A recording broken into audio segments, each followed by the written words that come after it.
warahmatullahi wabarakatuh. Selamat malam teman-teman dan selamat malam Ibu dosen pengampu mata kuliah Teori Belajar Universitas Negeri Surabaya Fakultas Matematika dan Ilmu Pengetahuan Alam Program Studi S1 Pendidikan Biologi. Nah, di sini izinkan saya untuk mempresentasikan tentang penerapan teori pembelajaran sosial Albert Bandura dalam pembelajaran biologi. Namun di sini saya ditemani oleh rekan-rekan dari kelompok 2. Izinkan saya untuk memperkenalkan anggota kelompok 2, yaitu Frenisa Vela Fawas, Muhammad Ridwan, Anggun Tirtawardani, Novia Permadani Putri, Zareta Nafis Widiari, Jenita Triana Rahma. Nah, pendahuluan, biologi adalah ilmu tentang kehidupan, di mana sangat perlu pemahaman konsep dan praktik. Teori pembelajaran sosial Bandura ini sangatlah relevan karena menekankan observasi atau pengamatan, peniruan, dan modeling. Selanjutnya, konsep teori Bandura. Konsep teori Bandura yaitu dengan cara belajar melalui observasi dan penerimaan ini mempunyai komponen yang sangat penting. 4 komponen penting, yaitu perhatian, kemudian retensi, kemudian reproduksi, kemudian motivasi. Dari keempat komponen utama teori belajar Bandura ini, yaitu sangatlah harus saling berkaitan. Untuk penjelasan-penjelasan dari keempat poin ini, next akan dijelaskan selanjutnya. Komponen yang pertama yaitu perhatian atau attention.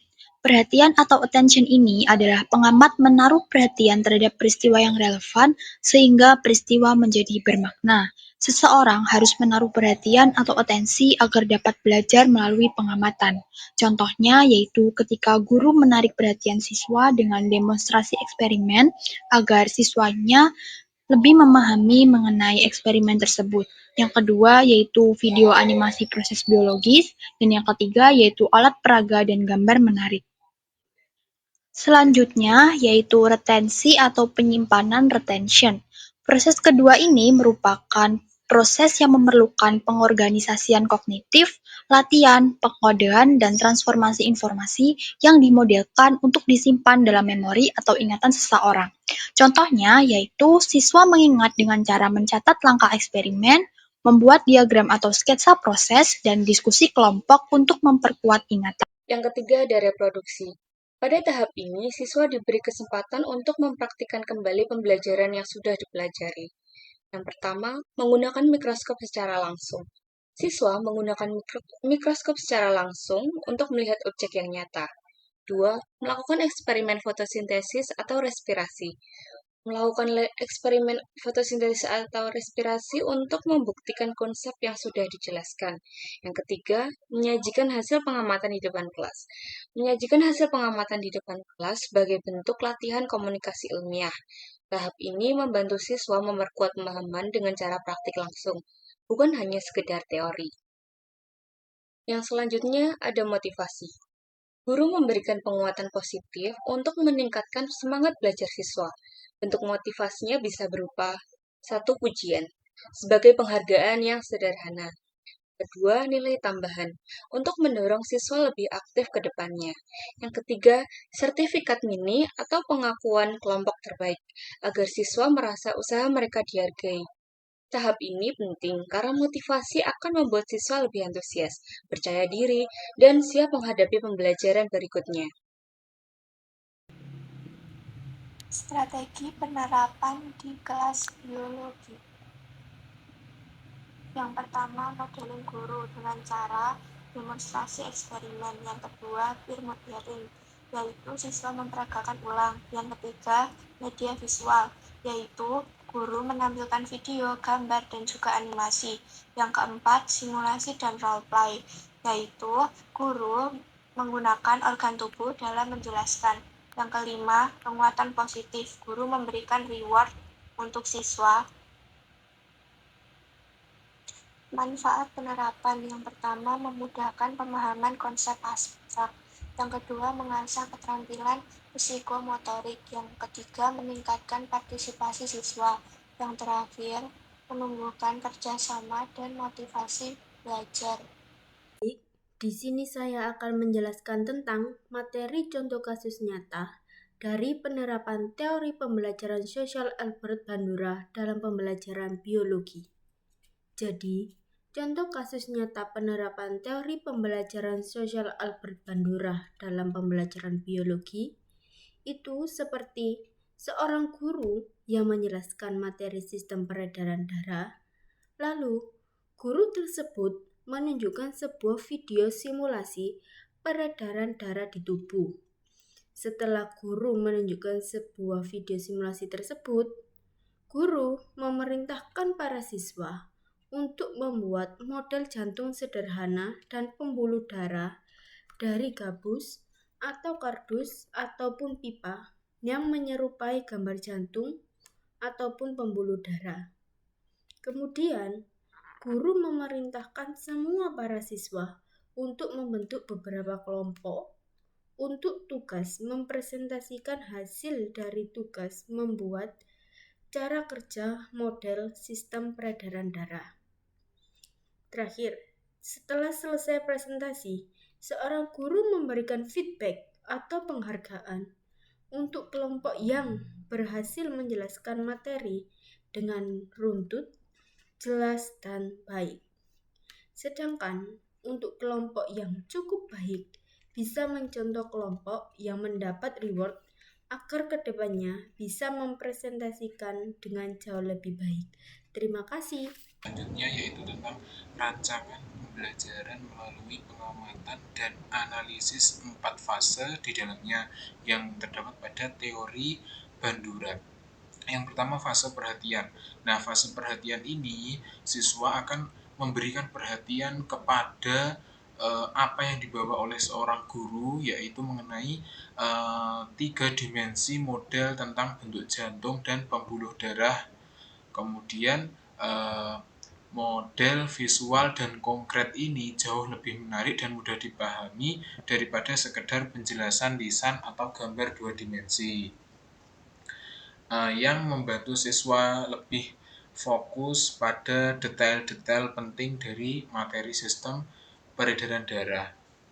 Yang kedua, yaitu fase retensi atau retention. Setelah memperhatikan, siswa akan memproses dan menyimpan informasi tentang sistem peredaran darah yang diamati dalam ingatan mereka. Memiliki model fisik memungkinkan siswa untuk membentuk gambaran mental yang lebih kuat dan akurat. Nah, jadi pada fase retensi ini, siswa tadi kan setelah mengamati, memperhatikan model yang dibawa oleh guru, model bentuk jantung dan pembuluh darah. Nah, siswa setelah mengamati tersebut akan lebih menyimpan, siswa akan memproses kemudian menyimpan informasi yang telah diamati tadi.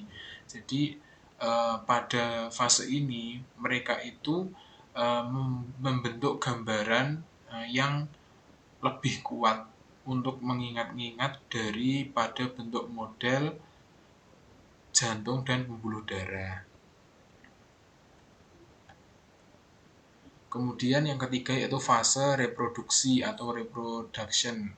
Pada fase ini siswa akan mencoba memproduksi model jantung yang mereka amati. Nah, setelah mereka amati, kemudian diproses, kemudian diingat-ingat. Nah, fase produksi ini siswa itu akan membangun sesuatu model tetapi dengan bentuk yang berbeda, entah itu dari segi bahan atau dari segi bentuk yang sama, tetapi mereka akan membuat sesuatu yang lebih mudah dipahami dari model jantung dan sistem peredaran darah. Kemudian yaitu fase motivation, yaitu keberhasilan guru dalam menyampaikan materi dengan model akan memotivasi siswa.